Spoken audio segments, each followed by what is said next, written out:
Kim, so ordinarily we would have a big preamble before we get into the show today, but I want to just hit this show out of the gate at 150 miles an hour, Mach 10, diving straight into the deep end of the pool. So, Kim, first off, quickly, hi, thanks for being here. We're glad you're here. Welcome to the Hi. show. Hi, thank you so much for having me. Yes, of course. Now, the reason I have this immense urgency to get into this topic today, which the topic today, audience members, is what we can do as an idea to combat the burnout that is facing, according to nursingcentral.com and their study they did last year, which states that 95, quote, a staggering 95% of nurses reported feeling burnt out in their nursing position within the last 3 years, end quote. So Kim and I today are going to talk about some alternative career routes and directions that nurses can take as we are facing this monstrosity of an issue, which is, again, nursing burnout. So Kim, where do we start? Well, I think any nurse got into nursing in the beginning from a good heart and a good standpoint where obviously you like caring for people and you want to give back. The biggest complaint that I keep hearing with burnout is that people just feel like the nurses don't feel like they have the correct outlet to do that anymore because, especially with the pandemic, there's just been such a huge influx with patients, so much overtime, and a lot of treat and street going on. It's not a political thing, it's real time in nursing. There's with the nursing shortage, it seems like you're constantly being pulled back in to go to the hospital or to go to the office. And you just have lost track of the whole reason why you're in nursing to begin with. There are some great options. Medical aesthetics is booming. It's just exploded a few years ago, and it's continuing to skyrocket upward. And nurses, especially in states like New York, have excellent opportunities in all big cities across the country, but even in rural areas. Anywhere there's a person that looks in a mirror and says, you know what, I want to tweak this, that's medical aesthetics. Hmm. So it's a gigantic industry to be able to get into. And the coolest thing about medical aesthetics, and the reason why more and more nurses want to get into it instead of just estheticians, cosmetologists, and doctors. So, right, you have the lower ends education. I'm not knocking them. It's the bread and butter kind of every single medical spa out there, the layman workers. And then you have the doctors usually that own the medical spas. So nurses bridge that gap, first of all, but it's super cool because this is going back to your roots about giving back. It's literally like you look good, you feel good, and as a nurse in medical aesthetics, you're doing that for people. So yes, it's great to save lives. Yes, it's great to do whatever your duties are in the hospital, but this is like on a different level of satisfaction because it's not churn and burn. You get to work very closely with your patients. Most of the time, your patients come to you and you're like a shrink, even. You know, they Mm-hmm. share their life story with you. They like to vent. They hug you when they come. They hug you when they go. There's a lot of satisfaction in work involved in working in medical aesthetics. Yes, 100% agree. And there's all sorts of reasons why, beyond that, I think that nurses might consider medical aesthetics, things like, well, we'll get into this, but things like, I believe that the aesthetics universe is effectively recession proof, but we'll come back to that. But I want to set this problem up a Yes. bit more clearly because I think it deserves a bit of a touch in the reverse gear to back up and explore this a bit further. So another Yes. stat that really stands out, of the two on this report that I can see here that I want to mention to the audience, because I think this is not just a message for nurses. This is also a message for spa owners and different practice owners to start thinking about perhaps recruiting nurses that might be facing this. So this is really a Absolutely. message for for the spa owner, which is to say that 47.9% of burnt out nurses, so almost 50% of burnout nurses today, report that they're actively looking for a less stressful position or leaving nursing altogether. Now, I think as a spa owner, and I'd love to hear your thoughts on this, we have a crisis which is multivariate here. The first is the medical side, which is, hey, we're going to see a reduction in a headcount at hospitals and ERs and ORs and OBGYNs, et cetera, with nurses because they're leaving, they're getting burnt out, they're giving up on the towel, they're going to go into medical aesthetics or become psychologists or shrinks or whatever. And that's a whole other separate issue, which, my God, I don't know how we solve for that. That's a terrifying prospect. But also, I think, again, as spa owners, there's an opportunity to start maybe perking your ears up to listen for signals from different communities or groups where nurses might congregate to throw them a life raft. Hey, there's another option here that you might think about, and it's getting into aesthetics. And here are some ways that you can get into that. So we're going to be giving the audience a bit of a roadmap on how you can shepherd nurses that maybe you run into, spa owners, on how they can get into aesthetics with education and what have you. But it is very clear that there is a massive crisis today with the mental health of nurses. And I think this might be one of the antidotes. So any comments on that from this vantage point of looking at this from the lens of a spa owner that might be worth sharing here, Kim? Yes, absolutely. Like I said, there are all different levels, especially when you get into the medical spa ownership. There are many state laws in every single state regarding who can own it, how you have to operate. And then, of course, from the moral standpoint, you want to operate as effectively as possible. So you need highly trained, passionate, skilled employees. And at least half of those employees need to also hold a medical license of an RNship or higher to keep your own office or your own spa, if you will, compliant. So anyone looking, from the smallest office, it could be, which is happening a lot now, dental offices, podiatrists even. These are doctors that are allowed to use Botox for certain ailments. And obviously, when they get comfortable with it, what is the first thing your loyal clientele asks you? Oh, hey, can you fix this? What about that? Have you ever thought about going into facial aesthetics?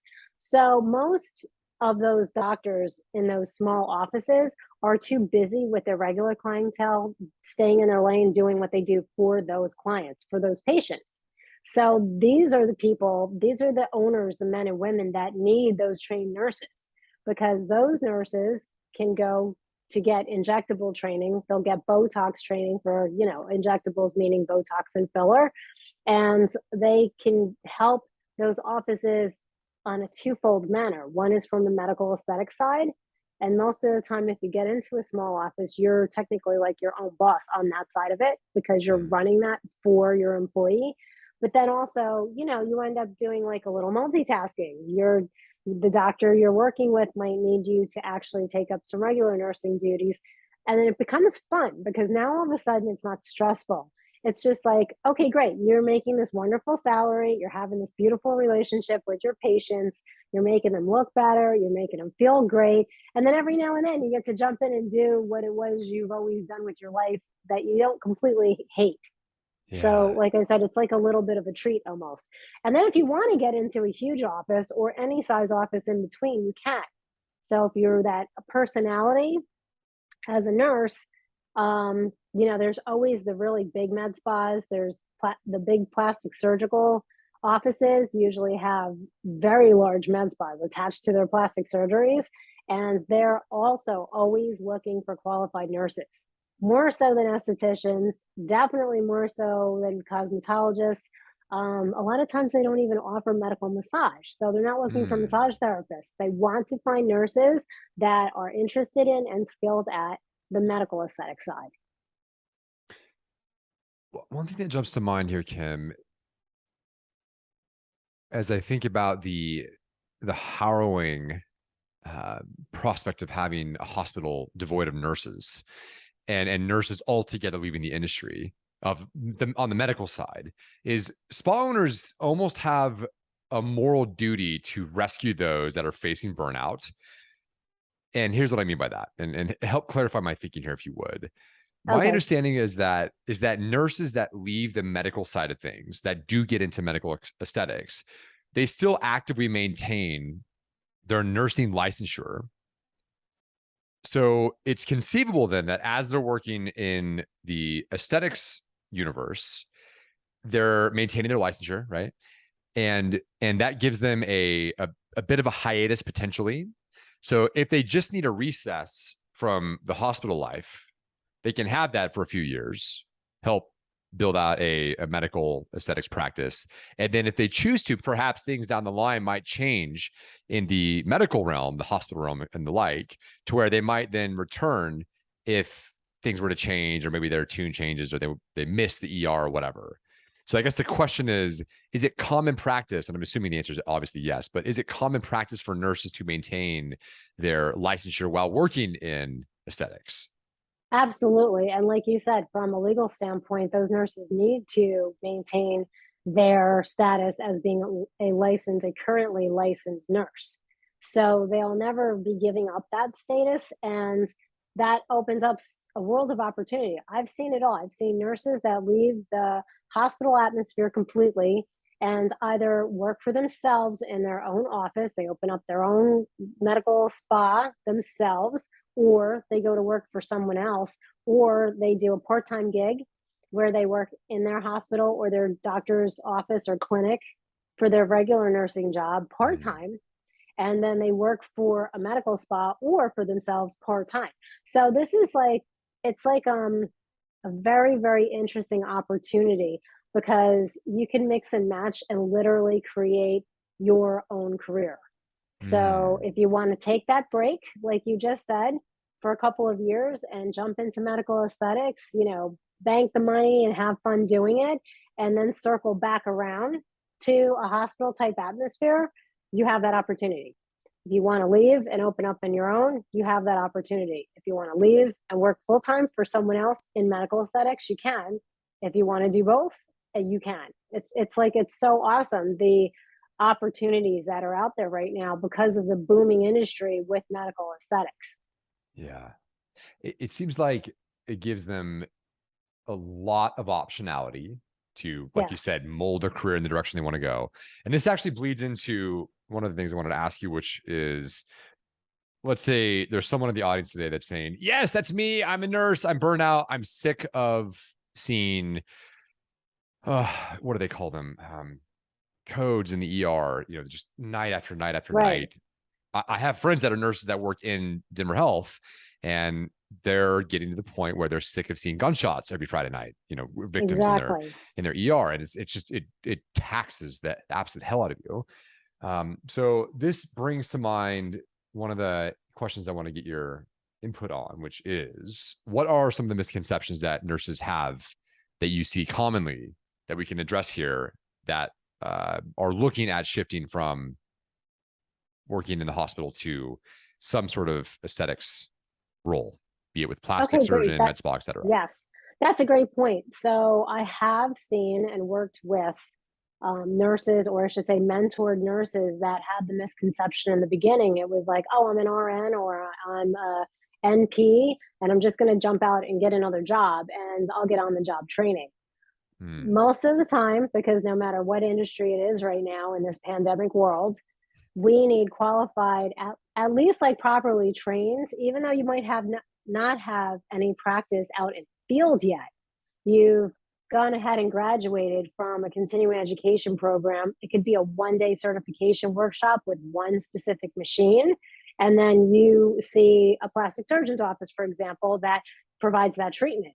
So you're like, okay, that's definitely the place I want to go and apply because now I have the certification to operate that machine.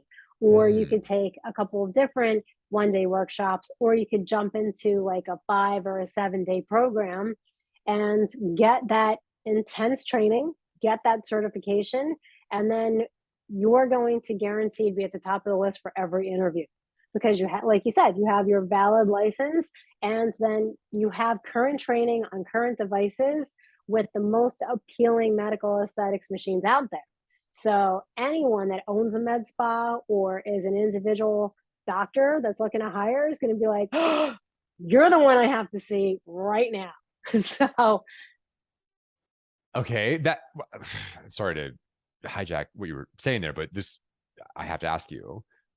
That then presupposes that there's probably a best inroad to getting into aesthetics with respects to the education that they would receive.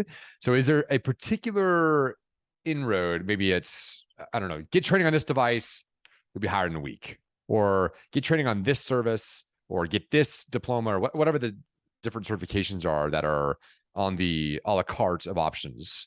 Is there a best inroad that you would suggest that nurses should be looking at if they want to make the transition today?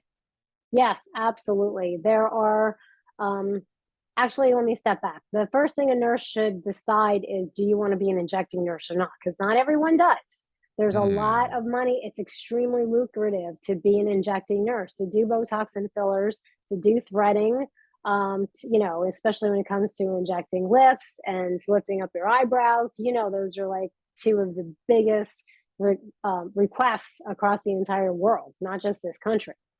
But not, like I said, not everybody wants to inject. So if you decide you want to inject, the first thing you should do is contact Allergan, who is the maker of Botox.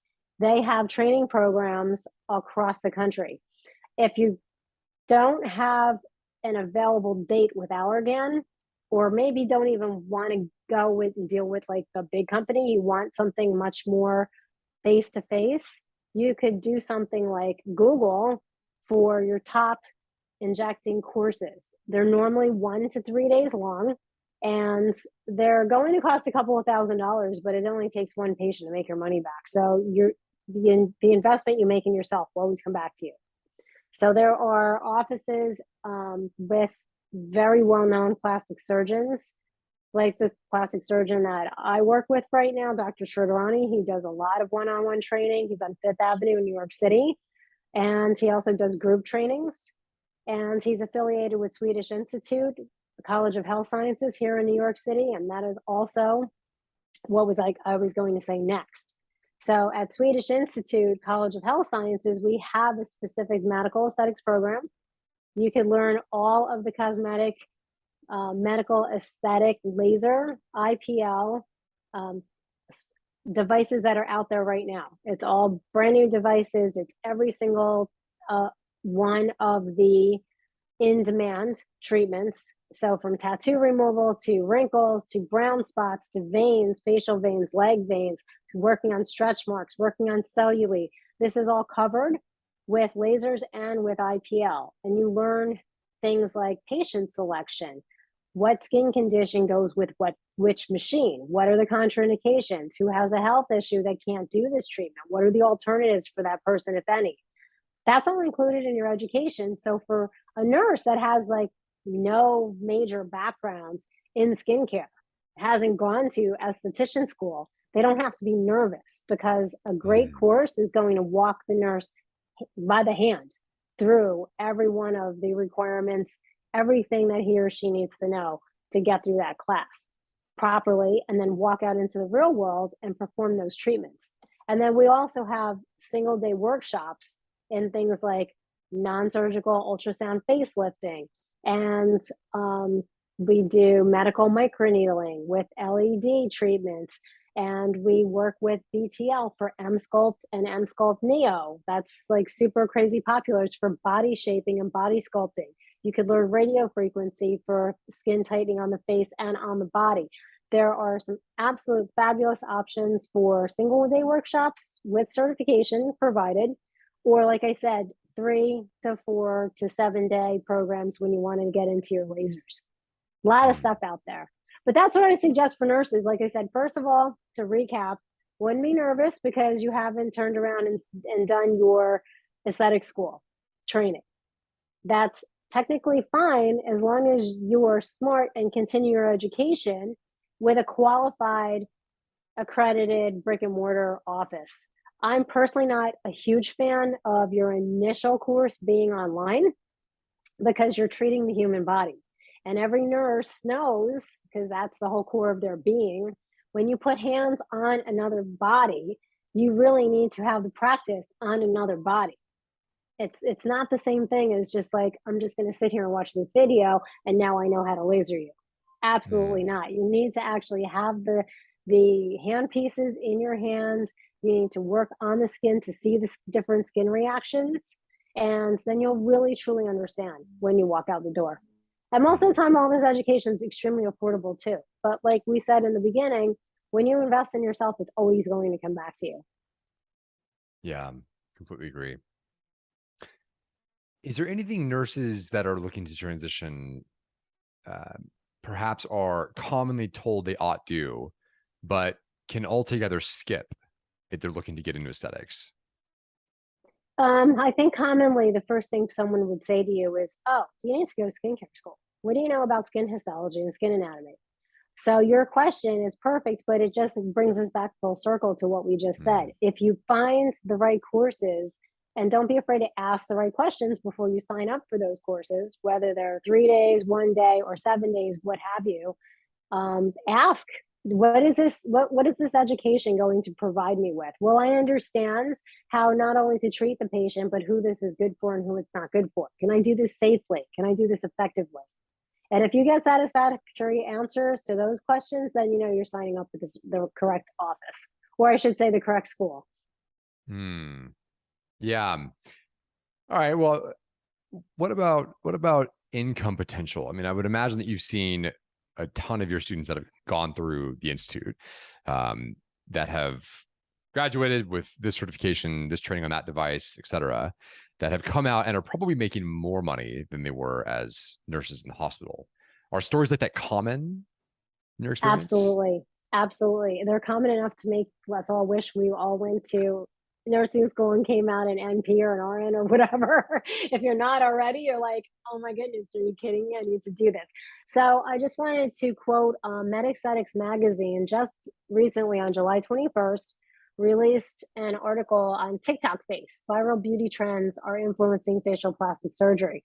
There's one sentence out of this in particular that I want to quote to you Hmm. that is a release from the 2021 American Association of Plastic Surgeons that it's a survey that they did that the rise in facial procedures requested to enhance a patient's appearance on video has skyrocketed from 16% to 79% in the last year alone. And that was also non-surgical. There, the 16% to 79% just in 2021, that huge jump was including non-surgical procedures. So we're talking laser, not just laser tattoo removal, but we're talking about all different kinds of laser services, injectables with fillers and Botox, threading, and like I said, ultrasound, and all of these other fun, great devices like M Sculpt for body shaping. There's so much you can do head to toe now that's not surgical, and that's all part of that official study. And it's really eye popping to see that it went up 16 to 79% in 1 year. That's like that wave that if you can catch that wave before it hits its peak and starts to tumble, your earning potential has gone insane. So, just to give you an example, I myself will work with a nurse injector, and usually once a month out of my own private clinic, we will provide a all day PRP day. So it's just PRP injectables all day long. And the nurse comes in for 1 day, and we're not even talking Botox. It's nothing chemical. It's just PRP, and he or she easily walks out with $3,000 to $4,000 in cash, and it's on a 1099 basis, but it's like, hi, okay, so you worked 4 hours, here's your money, or here's the Zelle, or here's the Venmo, boom. And it's Wow. like, okay, thanks, yeah. And it's not even a full day. We're not talking a 9 to 5, we're not talking an 8 to 7 p.m. or a 12-hour shift. It's like literally even like for someone to come in at my clinic and host Botox and fillers for 1 day, one patient that gets fillers, maybe one tube each side, and does Botox 60 units, 50 units, or 60 units across the forehead, the glabella, and the temples, that patient can easily be $3,500, one patient. So like your earning potential is insane. There's no better word to use right now. It's so incredible what a nurse just on the sidelines, once you get busy, could make. And salary, just like working in the hospitals, when you go into these plastic surgeons, dermatologists' office, med spas, no matter who owns them, if they're busy practices, which most of them are, your salary offer to get hired is going to be extremely high because they don't want you to go back to the hospital. They want to keep you there in their office. So they're like, oh, wait, what were you making in the hospital? Okay, let's talk because we're going to give you a lot more money than that. So you can get your salary and bonuses and commissions, or you could just work as a 1099 independent contractor. And again, your earning potential is only limited by what you want to do. So if you only want to work 1 day a month on the side, you can. But if you're the person that says, I'm going to do this 5 days a week, or anything in between, or 7 days a week, even because you're only going to work 1 or 2 patients a day, it's so open ended that you literally can just create this whole beautiful world for yourself. And think about it, like it's so hard. What other professions right now can you actually say the same thing about? Very few. Right. Very few. And again, I think the point that I was alluding to earlier, that the aesthetics space is largely, it seems at least, largely recession immune. And almost, I mean, some of the people that I've had on the podcast in recent memory, even as recent as the last guest, saw a boom during COVID because people started to realize, oh, wow, self-care is important. I should Right. be getting more massages, for example. And then you can join that Absolutely. with these phenomenons like the lipstick effect, which I'm sure there's something similar, maybe like the Botox effect or the, I don't know, the lipstick effect is this idea that during economic recessions and declines, people actually spend maybe not more, but the same amount on little indulgences like lipstick and cosmetics, etc., Right. because they want to Right. feel pretty when they're in a state of economic turmoil, whatever. Right. It's a stress reliever, Austin. You're absolutely correct. And especially now in the social media and the technology age that we live in, here we are. We're doing this podcast, this fabulous podcast, and we're staring at each other, but we see each other and we see ourselves. So there's a whole lot of looking at ourselves that never used to happen in the entirety of the human history of this planet. So things like TikTok face and Zoom boom, they're real. The TikTok face and Zoom boom refer to the lowered self-esteem that people have had, especially since the beginning of the pandemic, where we're all working from home, where most of us were working from home for quite a while, and we're constantly staring at ourselves on our laptops and our phones in these meetings. So self-esteem has plummeted ever since the pandemic started. And that's why more and more people, not only, like you said, Austin, became aware of the need to be healthier, which was great. That's always wonderful when people are starting to take better care of themselves, but also the need to, wow, you know what? I'm finally going to get that facelift. Or I always wanted to just try Botox a little bit. Or I heard about this machine and I think it's going to be great because I don't want to do anything chemical and I don't want to do anything invasive or surgical. So I'm going to go try this because I can afford that and it's got really good reviews. There's so much going on with the average person, and it's not just women, it's men too. It's people that identify from any walk of life are just looking in the mirror saying, oh, I can fix this and I'm going to. So that's why all of us in medical aesthetics already are like, nurses, come. If you're burnt out, come to us right now. We have a great life for you. Yeah.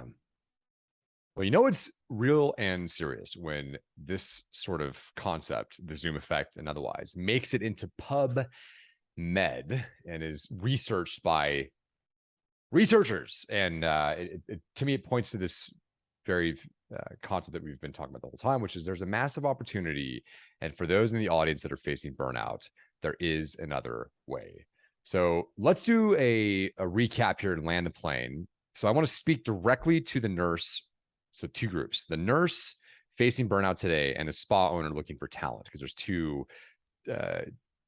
avenues here that we could walk down. So first off, let's do a recap.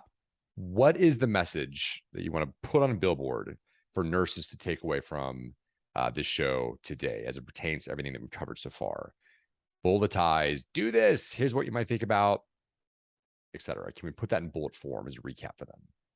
Yes, absolutely. So I would definitely suggest looking at programs, certification programs in medical aesthetics that are giving you a great education and a great springboard to start either your own business or to get hired very rapidly in an established medical spa and start earning either the extra income or have a completely different road that you can travel, and you could enjoy your passion of giving back and taking care of others without just feeling depressed and stressed out all the time.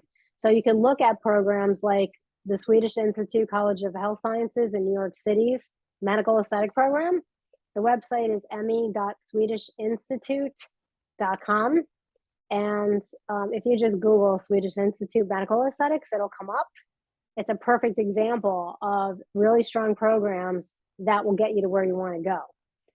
Don't be afraid and don't be stressed out and upset, because if you still have the want to be able to maintain your nursing license and give back and have that great one-on-one relationship with your patients without feeling completely stressed out and burnt out, this is a perfect avenue for you. Love it. And is there a message that you would leave spa owners with that are looking for nursing talent? For those from the pool, rather, of those that are facing burnout, anything specific that you'd say to them?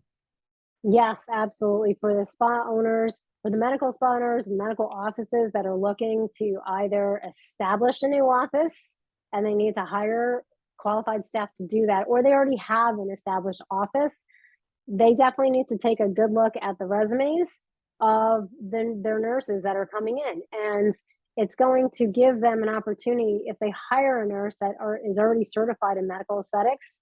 Like I said earlier, even if that person doesn't have real-time experience with patients, if they've been trained at a great program, those are the nurses you want to bring into your office, because they're going to have the drive, they're going to have the passion.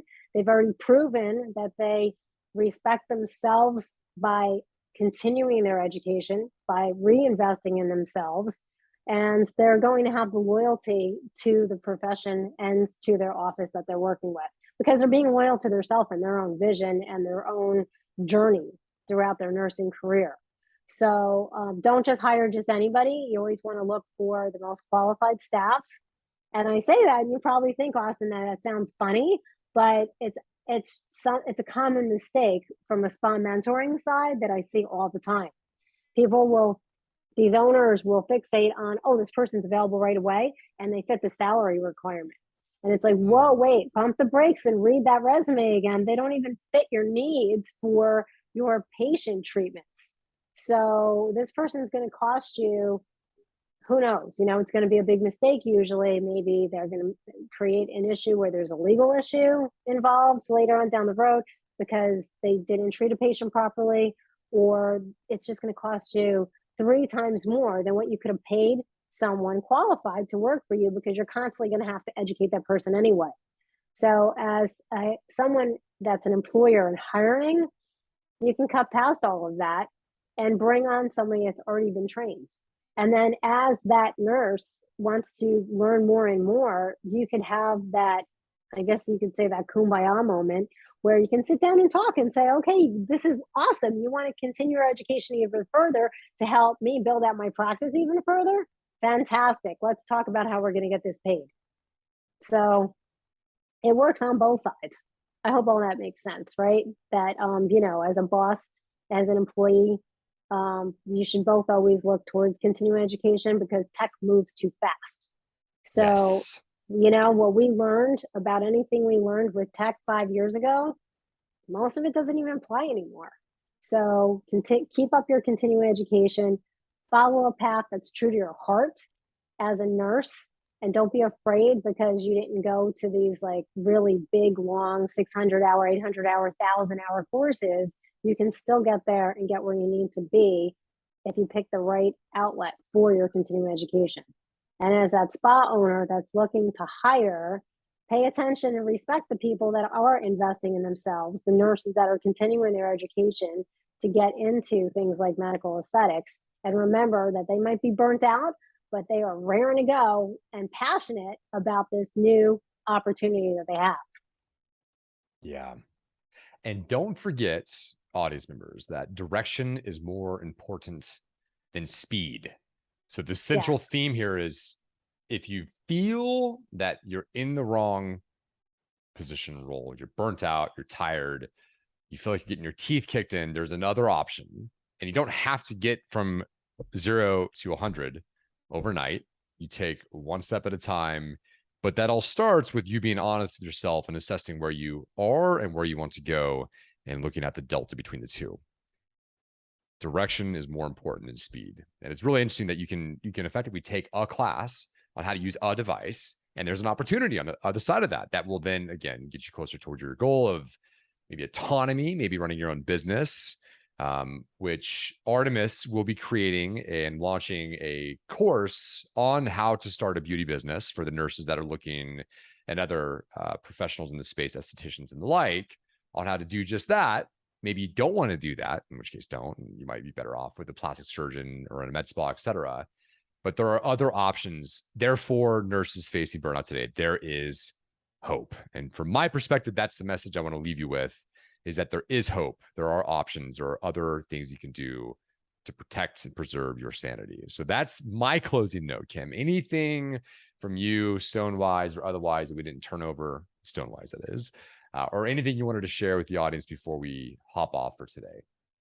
I think I would like Austin to just continue what you just said, that you don't have to jump off the ledge, but if you do want to look for another door, there are other doors available, and they don't entail it's not something like you said, Austin, it's not going to happen overnight, but they don't entail years and years more, and thousands and thousands and thousands and the tens of thousands and close to 100,000 or over 100,000 to get yourself re-educated, to get involved. It could be as simple as you latched on to the idea of what one device does, and you're going to be an expert with that one device. Or you could just take it and sky's the limit and learn as much as you want to learn. But like you said, Austin, there's tons of opportunity out there. Yes. And there's a quote I'm dying to find right now, and I can't find it, but it's a quote that is something like this. I'll paraphrase it and hopefully not sabotage and butcher it in the process. So it's a quote from Naval. Now he's in a different universe, tech, and investing in the Bay Area, but Naval Ravikant, big figure on Twitter. And he has this tweet, this idea that is something to the effect of, when inspiration knocks, you have to act swiftly because it fades and it evaporates and it's momentary. So meaning, here's the point, again, full circle and closing here. If you feel a knock on the door and you are today a burnt out nurse and you're starved for another option, here's one that you might look at. There is hope. Definitely. There is hope. 100%. There is hope. Awesome. Well, Kim, it's been an absolute delight. Where can the listeners connect with you if they want to find you here, there, or elsewhere? Okay, thank you. I'm Kla Skin Pro on Instagram. So KLA Skin Pro on Instagram. Or if anyone has in-depth questions about the medical aesthetics program at Swedish Institute in New York City, you could simply email me at Kim Laudati. I need to shorten my name. So it's Kim L A-U, D as in David, A-T as in Tom, I, at swedishinstitute.edu. I would love to take your questions and help you on your journey, or help you get you started on your journey, or decipher exactly where you're going to go on your journey. Awesome. Awesome. Awesome. Well, I will link those links, or put those links in the show notes today, so listeners will have ease of a time clicking through to those different destinations on IG, etc. And with that, Kim, thanks for being on the show today. Thank you so much, Austin. Awesome. Be well. Be well.